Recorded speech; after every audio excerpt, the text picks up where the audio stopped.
오늘도 하나님의 크고 놀라운 은혜와 사랑이 우리 가운데 충만하게 임하기를 바랍니다. 우리 한번 인사하겠습니다. 하나님은 살아계십니다. 하나님은 살아계십니다. 아멘. 우리 한 번 더 인사합니다. 우리 주님 반드시 다시 오십니다. 우리 주님 반드시 다시 오십니다. 아멘. 이번에 코로나19 사태로 인해서 온 성도들이 함께 모여 예배드리지 못하지만 하나님께서 각 가정에서 예배드리는 곳에 임하여 주시고 또 모든 성도들에게 큰 은혜 베풀어 주실 줄로 믿습니다. 이 어려운 때에도 우리는 하나님이 살아계시는 것과 또 우리 주님 반드시 다시 오심을 늘 기억하면서 두렵고 떨림으로 더욱더 온전한 구원을 향해 나아갈 수 있는 저와 여러분 될 수 있기를 간절히 바랍니다. 오늘 함께 나눌 말씀의 제목은 천국 비유입니다. 한번 따라서 하겠습니다. 천국 비유. 천국 비유. 우리가 마태복음 13장을 이야기할 때 천국장이다 이렇게 이야기를 합니다. 13장에는 천국 비유에 대한 내용이 모두 7가지가 이렇게 나오는데 예수님께서는 이러한 비유를 통해서 이 천국에 대한 비밀을 한편으로는 알게 하시고 또 한편으로는 감추어 주시는 것이죠. 그래서 이 13장의 내용이 너무나 귀한 메시지로 우리에게 큰 교훈과 또 깨달음, 또 우리가 반드시 알아야 할 것들에 대해서 말씀해 주고 계십니다. 이제 오늘은 이 천국 비유라고 하는 제목을 통해서 우리가 44절부터 나오는 5번째, 6번째, 그리고 7번째 비유와 또 이 천국 비유를 깨달은 자들의 삶이 어떠해야 되는가를 우리가 생각하면서 함께 은혜 나누기를 원합니다.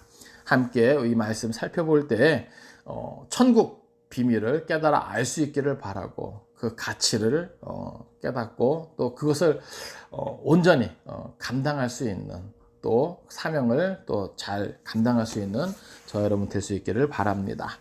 우리 44절 말씀 같이 읽겠습니다. 자, 시작. 천국은 마치 밭에 감추인 보화와 같으니 사람이 이를 발견한 후 숨겨두고 기뻐하며 돌아가서 자기의 소유를 다 팔아 그 밭을 사느니라. 아멘. 자, 여기 보면 천국은 마치 밭에 감추인 보화와 같으니 이렇게 표현하고 있습니다. 자, 먼저 우리가 여기서 알아야 될 것은 천국. 우리가 전에 바실레이아라고 그랬는데 이것은 국가, 나라 이런 개념도 있지만 또 통치였다 이런 개념도 있습니다. 그러니까 이 천국은 하나님의 은혜의 통치, 이것을 이게 우리에게 알려주는데 이 천국은 마치 밭에 감추인 보화와 같다 이렇게 표현하고 있어요. 그러니까 천국이 뭐와 같다는 거예요? 보화 같은데 감추인 보화 같다는 겁니다. 그래서 여기 보니까 사람이 이를 발견한 후 숨겨두고 기뻐하며 돌아가서 자기의 소유를 다 팔아 그 밭을 사느니라. 옛날에 이스라엘은요, 전쟁이나 또 이런 것들이 많이 있었는데 이러한 전쟁이 나고 또 전쟁에 나간 다음에 때로는 죽기도 하고 또 포로로 잡혀가기도 하고 그러면은 사람들이 전쟁에 나가기 전이나 또 잡히기 전에 귀한 보물을 항아리에 넣어서 땅 속에 묻곤 했답니다. 실제로 이제 역사적으로 그런 일들이 이제 많이 있었다 그래요. 그러다 보면 전쟁에 나가 죽기도 하고 포로로 끌려가서 돌아오지 못하면 그 땅의 주인은, 그 밭의 주인은 바뀌게 되는 거죠. 그리고 세월이 지나가면서 어떻게 보면은 사람들이 그 묻힌 그 보화를 알지도 못해요. 그곳에서 일을 하면서도 그 밑에 귀한 보화가 있다는 것을 알지도 못합니다. 그런데 어느 날 한 사람이 그것을 발견한 거예요. 정말 우연히 발견한 것이죠. 그리고 여기서 중요한 것은 뭐냐면 그 가치를 알아보았다라고 하는 겁니다. 이 가치가 어느 정도냐면 이 사람이 그것을 숨겨두고 기뻐하면서 돌아가서 자기의 소유를 다 팝니다. 자기가 우연히 발견한 그 보화의 가치를 어떻게 평가하고 있는 거예요? 자기가 가진 모든 소유를 다 팔 수 있을 만큼 그 이상의 가치가 있다라고 이 발견한 사람은 뭐예요? 생각한 것이죠. 판단한 것이죠. 그래서 기뻐하고 돌아가서 자기의 소유를 다 팔아 그 밭을 결국 뭐예요? 사게 되는 겁니다. 만일 자기가 가진 모든 소유보다 그 감추어서 있던 그 보화가 가치가 덜하다면 그렇게 할 수 있을까요? 절대 그렇게 못하죠.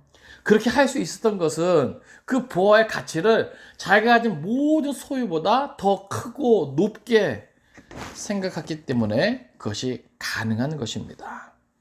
자, 또 45절 보겠습니다. 시작.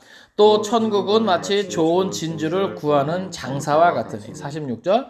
극히 값진 진주 하나를 발견하며 가서 자기의 소유를 다 팔아 그 진주를 사느니라. 아멘. 자, 여기 45절, 46절은 진주 비유인데, 천국은 마치 좋은 진주를 구하는 장사와 같다. 여기 장사는 뭐 소매든지 도매든지 그런 좋은 어떤 진주, 이게 값진 것을 구해다가 이윤을 남기고 파는 그런 사람인 것 같아요. 근데 이 사람이 좋은 진주를 구합니다. 이것을 여기서 그 원어를 보니까 이 구한다는 것은 아주 적극적으로 노력한다라는 것이 있어요. 그러니까 좋은 진주를 얻기 위해서 사방팔방을 다 돌아다니면서 수소문하면서 헤매이는 그런 모습입니다. 그런데 그러한 노력 끝에 결국 값진 진주 하나를 이 사람이 발견하게 되는 거예요. 그랬을 때 이 사람의 행동이 뭡니까? 마찬가지로 가서 자기의 소유를 다 팔아 그 진주를 사느니라. 어찌 보면 진주 하나 때문에 자기가 가진 모든 것을 다 판다는 것은 어리석게 보여요. 그러나 그 가치를 헤아릴 수 없는 아주 귀한 것이라면 충분히 그럴 수도 있다는 것이죠. 먼저 우리 44절부터 46절까지 감추인 보화 비유나 또 진주를 구하는 장사, 이 비유는 우리에게 어떤 공통점을 깨닫게 합니다. 그것은 뭐냐 하면 매우 가치 있는 것에 대한 실제가 있다라고 하는 거예요. 그리고 그것을 발견하게 되었다는 겁니다. 물론 발견하게 된 과정은 달라요. 밭에 감추인 보화를 발견한 사람은 우연히 발견한 거예요. 그 밑에 보화가 있는지도 몰랐어요. 그러나 이러다 보니까 우연히 그 보화를 발견하게 됩니다. 또 이 진주를 구하는 장사는 어때요? 사방팔방을 좋은 진주 하나를 얻기 위해서 노력해요. 그리고 그 노력 끝에 정말 값진 진주 하나를 발견하게 되는 것이죠. 어찌됐건 두 비유 다 뭐예요? 매우 가치 있는 것에 대한 실제가 있는데 그것을 발견했다라고 하는 겁니다. 우연이든 노력한 끝에 발견한 것이, 이들은 그것을 알아보아요. 그 가치를 알아봅니다. 그리고 돌아가서 자기가 소유한 모든 것을 다 팔아요. 그만큼의, 아니 그 이상의 가치가 있다는 것을 안 것이죠. 깨달은 것이죠. 그리고 그 가치 있는 것을 결국 뭐 하게 됩니까? 소유하게 된다라고 하는 겁니다. 천국이 그렇다는 거예요. 이건 우리에게 뭘 가르쳐 주냐면 천국은 그만큼 뭐다? 가치가 있는 것이다. 우연이든 내가 노력해서 그것을 얻고자 해서 얻었든 중요한 것은 그것을 발견한 사람, 깨달은 사람, 그 가치에 대해서 올바르게 그것을 알았다면 누구든지 그것을 얻기 위해서 엄청난 희생, 엄청난 결단을 할 수 있다라고 하는 사실이에요. 우리가 그것을 성경을 통해서 깨닫게 되는 것이죠. 그래서 결국은 자기의 소유를 다 팔아서 그 보화를 얻게 되는 거죠. 소유하게 되는 거죠. 천국은 그러한 것이라는 거예요. 오늘 우리가 천국을 신앙생활 하면서 사모합니다. 소망을 가집니다. 그런데 정말로 나는 오늘 여기 나온 이 비유에서 나온 사람들처럼 천국에 대한 가치를 그렇게 평가하고 판단하고 깨닫고 있는가라고 하는 거예요. 많은 사람들이 교회에 출입을 하지만 천국에 대한 가치를 제대로 발견하지 못하고 깨닫지 못하고, 그렇기 때문에 그에 따른 결단과 희생을 주저주저하는 모습을 보게 되는 것이죠. 오늘 여기 자기 소유를 다 팔아 그 밭을 사고 또 자기 소유를 다 팔아 그 진주를 사는 이 모습은요, 오늘 이 시대를 살아가면서, 아니 이전에 믿음의 선배들이 어떻게 보면 무모할이 많지 제자도를 걷는 것, 주님을 따라 그 모든 사명을 감당하는 것, 그것이 당연시 되는 것입니다. 왜 저렇게까지 할 수 있는가? 왜 저렇게까지 모든 것을 내려놓고 모든 것을 포기하고 모든 것을 결단하고 모든 것을 희생하고 왜 저렇게 할 수 있는가? 그것은 그들이 바로 이 천국의 가치를 제대로 발견하고 깨달았기 때문에 그래요. 오늘 이 시대도 마찬가지예요. 오늘 이 시대도 많은 사람들이 있습니다. 교회 안에도 많은 사람들이 있죠. 그러나 그 가운데는 이 천국의 가치를 바로 깨닫는 사람이 있고 그렇지 못하는 사람이 있어요. 그러니까 오늘 이 비유는 사실 천국의 가치를 깨닫는 사람이 어떠한 결단과 어떠한 희생을 통해서라도 그것을 소유하는데 힘써야 된다라고 하는 것을 우리에게 알려주는 것이죠. 자, 또 이제 47절 보겠습니다. 자, 시작. 또 천국은 마치 바다에 치고 각종 물고기를 모은 그물과 같으니. 자, 여기 보면 이제 좀 다른 차원의 비유입니다. 이것은 뭐냐 하면 천국은 마치 바다에 치고 각종 물고기를 모으는 그물과 같다. 이것은 마지막 때에 하나님께서 이 땅에 있는 모든 사람들을 모으는 것 같은 모습을 이렇게 각종 물고기를 모으는 그물과 같다. 이렇게 물고기들이 다니는 그 길에 그물을 치워놓고 이제 그 물고기를 다 잡는 거야. 이때 그 어종은 다양하죠. 물고기들 뿐만이 아니라 모든 살아있는 것들 다 잡을 수 있는 거죠. 그물 안에 들어올 수 있는 거죠. 그런데 48절 보세요. 시작. 그물에 가득함에 물가로 끌어내고 앉아서 좋은 것은 그릇에 담고 못된 것은 내버리느니라. 아멘. 자, 그물에 가득하게 이제 때가 돼서 그물에 가득하게 되었을 때 이제 그것을 뭐예요? 물가로 끌어냅니다. 그리고 하는 일이 뭐냐면 좋은 것과 못된 것을 구별한다는 거예요. 그래서 좋은 것은 어떻게 돼요? 그릇에 담는 것입니다. 그리고 못된 것은 뭐예요? 내버린다는 거예요. 49절입니다. 시작. 세상 끝에도 이러하리라. 천사들이 와서 의인 중에서 악인을 갈라내어 50절 풀무불에 던져 넣으리니 거기서 울며 이를 갈리라. 아멘. 자, 천국이 도래하는 이 과정 속에 마지막 때에 하나님은 이 땅에 있는 모든 사람들 다 불러 모읍니다. 그 가운데서 여기 말한 대로 좋은 것은 밑에서는 의인이라.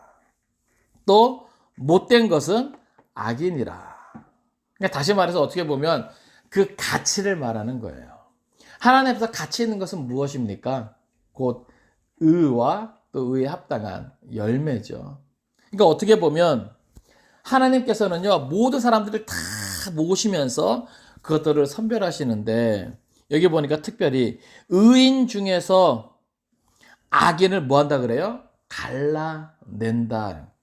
그러니까 먼저 1차적으로는요 다 뭐예요? 의인이라 생각하는 사람들. 그러니까 물론 악인인 사람들은 아예 제껴놓고 의인 중에서도 또 뭐예요? 걸러내는 거예요. 그러니까 결국 이것은 의인 중에서라는 표현은 결국 뭐예요? 교회 안에 있는 사람들, 교회에 출입하는 사람들. 이때까지만 해도 뭐예요? 다 자기를 뭐로 착각해요? 의인이라 착각해요.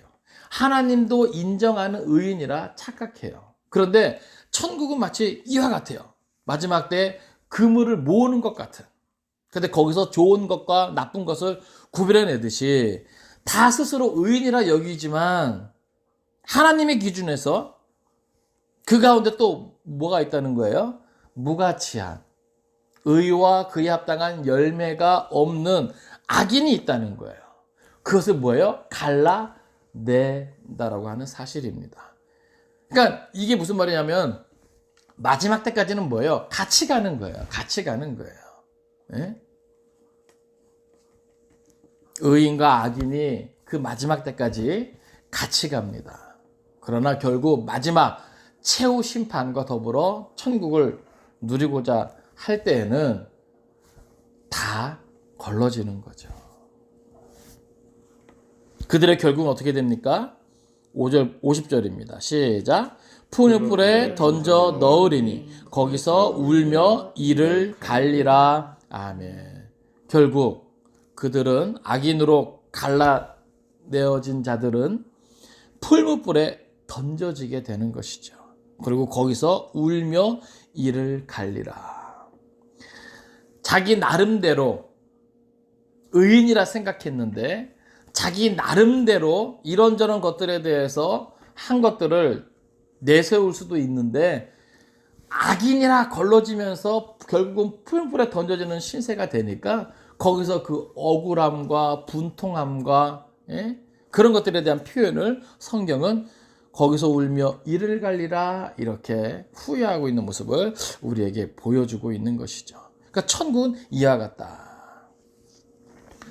이제 51절, 52절은 이제 이러한 것들을 깨닫는, 이 모든 비밀을 깨닫는 자들이 어떠한 삶을 살아야 되는가 우리 그래서 교훈하고 있는데요. 자, 우리 51절 같이 읽겠습니다. 시작.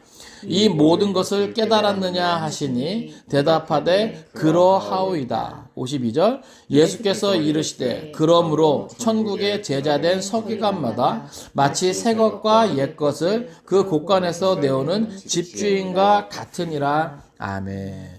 자, 여기서 이 모든 것을 깨달았느냐, 이것은 바로 앞에 있는 내용을 받을 수도 있지만 사실은 13장에 나오는 모든 천국 비유에 대한 내용을 가르칩니다. 그래서 이 모든 것을 깨달았느냐, 다시 말해서 이 천국에 대한 모든 비밀들을 깨달았느냐, 이것이 상당히 중요해요. 이것은 지금 예수님은 확인하는 것이죠. 특별히 제자들에게 이 모든 것을 깨달았느냐, 이 천국에 대한 비밀을 깨달았느냐, 그 가치를 깨달았느냐, 천국이 어떻게 이루어지는지, 각 개인이 그 천국을 어떻게 누리는지, 얻게 되는지, 그리고 그 천국이 임할 때 어떤 일들이 있는지, 이 모든 것들을 깨달았느냐, 이걸 확인하시는 거예요. 왜 그럴까요? 결국은 누군가 이 천국, 하나님 나라를 위해서 뭔가 하려고 할 때는요, 그렇게 하려고 하는 자들이 먼저 뭐 해야 되는 겁니까? 그 모든 비밀을 깨닫고 그 안에 허락된 모든 은혜를 누리며 그에 합당한 삶을 먼저 뭐예요? 가질 수 있어야 되는 것이죠. 그렇기 때문에 이 모든 것들을 깨달았느냐를 뭐예요? 확인하시는 거예요.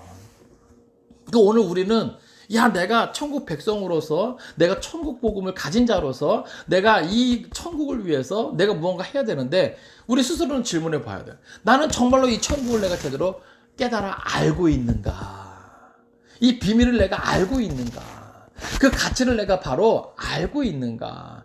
그리고 거기서부터 주어지는 그 은혜를 내가 누리고 있는가? 이거는 마치 우리가 오늘 같이 읽은 5번째, 6번째 비유, 보화와 진주 비유, 그 가치를 깨달은 사람이 그 모든 소유를 다 팔 그런 결단과 희생, 이런 것들을 우리가 보았지만 이것을 깨달았느냐? 그러면 그것이 다 뭐예요? 이해가 되는, 납득이 되는. 오늘 시대도요, 누구는 진짜 예수 믿는 것처럼 믿거든요.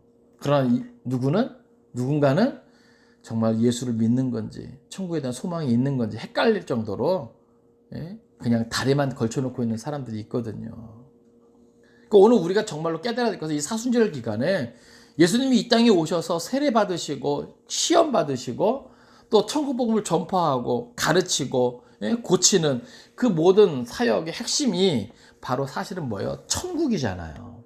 그 천국을 우리에게 얻게 하기 위해서 예수님은 십자가의 그 사명의 길로 나아가시는 거거든요. 결국 예수님이 부활하시고 승천하신 다음에 남겨진 우리에게도 결국은 가장 중요한 것은 이 천국 비밀을 깨달아 알고 그것을 누리고 그것을 소유하면서 그것을 완전히 얻기까지 우리가 무엇을 어찌해야 되는가 깨달아 아는 것이죠. 그래서 각자 자기 자리에서 그 사명을 감당하는 것인데 여기는 뭐라고 비유하냐면 52절 보니까 같이 읽겠습니다. 시작. 예수께서 이르시되 그러므로 천국의 제자된 서기관마다 마치 새 것과 옛 것을 그 곳간에서 내오는 집주인과 같으니라. 아멘. 자, 그것을 깨달은 사람들은 마치 무엇과 같냐면 천국의 제자된 서기관, 그래서 그 서기관은 뭐예요? 마치 새 것과 옛 것을 곳곳에서 내오는 집주인과 같다. 자, 여기서는 우리가 몇 가지 살펴볼 것이 있는데요. 그것을 깨달은 자는 먼저 천국의 제자된 서기관과 같은 존재들이다라고 하는 거예요. 서기관이 어떤 사람들입니까? 하나님의 율법에 능통한 자들이에요. 그래서 그것을 뭐예요? 풀어서 가르치고 전파하는 자들입니다. 결국 그 비밀을 깨달은 자들이죠. 근데 오늘 여기 말씀 보니까 천국 비밀을 깨달은 사람들은 천국의 제자된 서기관이라는 그러한 표현을 하고 있어요. 그러니까 천국의 비밀을 깨달은 자는 그 천국의 비밀이 뭐예요? 능통한 자, 그런 의미에서의 서기관과 같은 역할이다. 이 서기관의 사명이 뭐라고요? 그 하나님의 뜻이 무엇인지, 그 말씀이 의미가 무엇인지를 뭐예요? 가르치고 전하는 자들이거든요. 그러니까 천국의 제자된 서기관, 곧 그 비밀을 깨달은 자들이 그와 같다. 근데 그 천국의 제자된 서기관은 어떠한 일을 하느냐, 무엇과 같냐? 이것을 보면 마치 새 것과 옛 것을 그 곳간에서 내오는 집주인과 같다. 여기 보면 먼저 그 곳간이 있습니다. 이 곳간은 뭐냐 하면 보화 창고예요.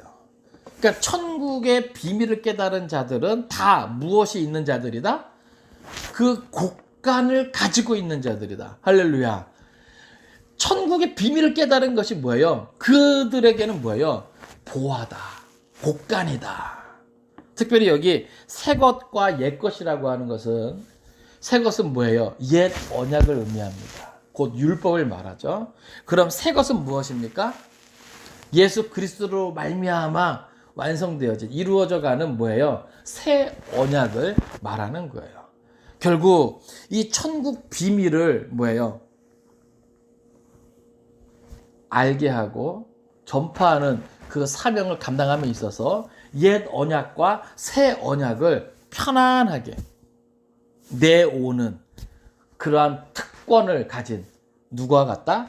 집주인과 같다라고 하는 겁니다. 이게 무슨 말입니까? 천국의 비유를 말씀하시면서, 비밀을 말씀하시면서 그 천국의 비밀을 깨달은 자, 제자된 자는 반드시 그것을 깨달아야 돼요, 먼저. 그리고 그 은혜를 받아 누려야 되고, 그것을 영원히 온전히 소유하기 위해서 그 모든 결단과 희생을 마땅히 할 수 있는 자들이 되어야 한다는 것이죠. 그것이 곧 천국의 제자된 서기관들인데, 그들은 마치 뭐예요? 옛 것과 새 것을 자기 곳간에서 편안하게 내올 수 있는 집주인과 같다. 여기에 비밀이 있는 것입니다. 이 시대를 살아가는 그리스도인들, 참된 성도들, 참된 제자들은 바로 그 곳간에서 옛 것과 새 것을 자유롭게 편안하게 내올 수 있는 집주인과 같은 그러한 사람이다. 오늘 우리에게 있어서 이 천국 비밀은 그래서 너무나 중요하고 소중한 것이죠. 말씀을 정리합니다. 오늘 사순절 네 번째 주일을 맞아서 우리가 마태복음 13장에 있는 천국 비유를 살펴보았습니다. 특별히 오늘 비유의 교훈은 먼저 44절에서 46절까지는 보화와 또 진주 비유를 통해서 먼저 천국의 가치가 어떠한가를 우리로 하여금 다시 한번 생각하게 합니다. 나는 신앙생활하면서 과연 천국의 가치를 내가 지금까지 중요하게 여겼던 그 모든 것보다, 내가 가진 모든 소유보다 더 귀하게 여기고 있는가? 나의 가진 모든 것을 다 팔아서라도 그 천국을 얻고자 나는 하고 있는가? 그런 결단과 그런 희생을 나는 할 수 있는가? 다시 한번 나 자신을 돌아볼 수 있는 시간 될 수 있기를 바랍니다. 성경이 우리에게 교훈하는 것은 천국은 그만한 그 이상의 가치가 있다라고 우리에게 분명하게 알려주고 있어요. 또 하나는 천국은 마지막 때, 그 심판의 때 의인과 악인을 확실하게 가른다는 사실입니다. 끝까지 그 천국에 남아있는 자 될 수 있는 의인이 우리 모두가 될 수 있기를 바랍니다. 하나님 앞에서 가치가 있는 것, 또 무가치한 것, 이것은 그때가 오기까지는 뭐예요? 같이 가요. 같이 있으니까 몰라요. 스스로 나는 의인이라 착각할 수도 있어요. 교회 출입을 하니까, 성경에 대해서 지식이 있으니까. 그러나 하나님께서 인정하시는 의와 그 의에 합당한 열매가 없다면 그 가운데서도 뭐예요? 마지막 때 온전한 천국이 이루어질 때 그것은 뭐예요? 다 구별되어지는 거예요. 그래서 의인은, 하나님께서 인정하시는 의인은 끝까지 천국에 남아 있겠지만 그렇지 못한 자들은 오히려 그곳에서 분리되어 풀불에 던져지게 된다는 사실. 이것은 사실 두렵고 떨림으로 우리 자신을 돌아보게 합니다. 나는 분명한 의를 가지고 있는가? 의에 합당한 열매를 가지고 있는가? 우리 스스로를 살펴야만 할 것입니다. 마지막으로 51절에서 52절은 이 모든 천국의 비밀을 깨닫고 있는가? 깨닫는 것이 중요합니다. 그리고 반드시 깨달아야만 하는 것이죠.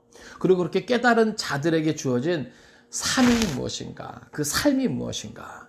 곧 천국의 제자된 서기관으로서 새 것과 옛 것을 그 곳간에서 편안하게 내올 수 있는 집주인과 같은 그러한 사람이 될 수 있어야 한다는 사실이에요. 우리는 그 천국 비밀을 모든 사람에게 가르침에 있어서, 전함에 있어서 옛 언약과 새 언약을 자유롭게 넘나들면서 그것을, 그 가치를 알릴 수 있는 그러한 자들이 되어야 합니다. 바라고 원하기는 이 사순절 기간에 우리에게 중요한 가치가 무엇인지 다시 한번 깨달을 수 있기를 바라고, 나에게 주어진 사명이 무엇인지 다시 한번 그것을 깨달을 수 있기를 바라고, 그 사명에 합당한 삶을 살아갈 수 있기를 주님의 이름으로 축원을 드립니다. 기도하겠습니다.